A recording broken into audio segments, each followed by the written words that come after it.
Hi friends, నేను మీ doctor Swapna Chekuri from Hyderabad women and fertility centre. Welcome to question and answer series. So ఈరోజు మన క్వశ్చన్ ఏంటంటే స్పందన గారు అడిగారు. హాయ్ మేడం, నాకు ఫస్ట్ ప్రెగ్నెన్సీలో అంబ్లికల్ హెర్నియా వచ్చింది. నేను ఏమీ ట్రీట్మెంట్ చేయించుకోలేదు. Now 5 years after I'm pregnant in second time.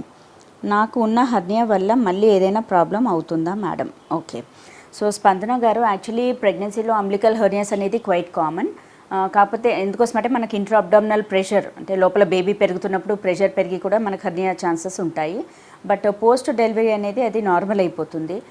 ఇప్పుడు మీరు ఎట్లాగో సెకండ్ టైం క్యారింగ్ అంటున్నారు, అంటే సెకండ్ డెలివరీ తర్వాత అట్లీస్ట్ మినిమం 1 year మనం వెయిట్ చేయొచ్చు.